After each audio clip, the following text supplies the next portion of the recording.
Théophile, j'ai parlé dans mon premier livre de tout ce que Jésus a commencé de faire et d'enseigner dès le commencement jusqu'au jour où il fut enlevé au ciel, après avoir donné ses ordres par le Saint-Esprit aux apôtres qu'il avait choisis. Acte 1, 1, 2. Mais celui qui a été abaissé pour un peu de temps au-dessous des anges, Jésus, nous le voyons couronné de gloire et d'honneur à cause de la mort qu'il a soufferte. Hébreux 2, 9. C'est pourquoi aussi Dieu l'a souverainement élevé. Il lui a donné le nom qui est au-dessus de tout nom. Philippiens 2, 9. Nous n'avons pas attaché suffisamment d'importance à l'ascension. On a fait beaucoup de cas de la naissance du Seigneur, Jésus. Grand cas de sa résurrection. Quelque peu de la Pentecôte. Mais tout en mentionnant l'ascension, on lui accorde très peu d'attention. On la passe presque sous silence. Cependant, elle a une signification immense. C'est en fait l'un des traits majeurs dans la gamme de l'œuvre de la rédemption. Ôtez là, et la gamme n'est plus complète. Le son, comme nous le savons, est produit par des vibrations dans l'air. Mais il est enregistré dans l'oreille grâce à un mécanisme merveilleux. Dans l'oreille humaine, il y a une minuscule structure, telle une petite harpe, qui n'a pas moins de 10 000 cordes. Quand un son l'atteint, une corde correspondant à ce son vibre. La vibration est transmise au cerveau et interprétée par lui, de sorte que nous sommes capables de distinguer différents sons et de reconnaître leur origine. Or, dans la gamme ascendante, plus nous montons, plus nous obtenons de vibrations. Comparativement, il n'y a que peu de vibrations aux notes les plus basses. Mais plus nous montons, plus il y a de vibrations et plus l'oreille a besoin d'être vive et exercée. Il y a des sons qui sont si aigus que l'oreille humaine n'est pas capable de les entendre. Mon point est simplement celui-ci. Plus nous entrons dans les choses spirituelles, plus il nous faut de la sensibilité pour les discerner.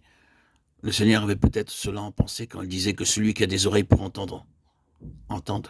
Matthieu 11, 15. Il doit y avoir une réponse qui corresponde à ce qui est dit. Et quand nous arrivons à l'ascension, nous sommes bien en train de monter dans la gamme.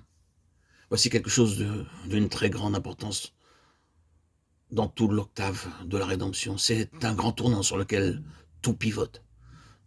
Nous devons essayer maintenant de répondre en quelques mesures à la question pourquoi l'ascension et la glorification.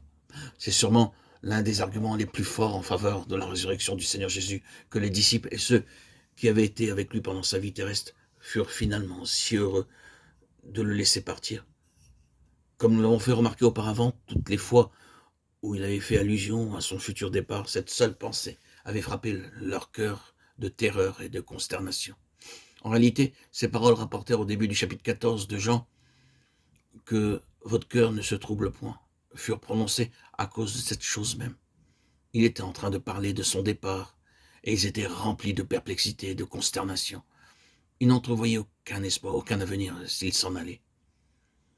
Tout pour eux simplement se désagréger. Ils ne pouvaient supporter la pensée de son départ. En ces derniers jours, avec eux, combien de son temps fut occupé par cette question de son départ et par ses efforts pour calmer leurs craintes et pour les rassurer. Ils ne pouvaient l'accepter. C'était une ombre sinistre sur leur horizon. Mais ici, quand vint le départ effectif, quel changement! Pas le moindre signe de tristesse. Il lève les mains et les bénit, et ce faisant, il est enlevé au ciel et dérobé à leurs yeux. Il n'y a aucune suggestion de terreur ou même de perte. Si nous pouvons discerner avec justesse l'atmosphère, ce moment-là ne fut nullement un moment de tristesse. Quelque chose s'était produit pour leur faire réaliser que tout ce qu'il avait dit à ce propos était vrai. Ce ne fut point un changement pour le pire, mais un changement pour infiniment mieux. Ils retournèrent à Jérusalem avec une grande joie. Luc 24, 52. Quelque chose s'est produit, je le répète.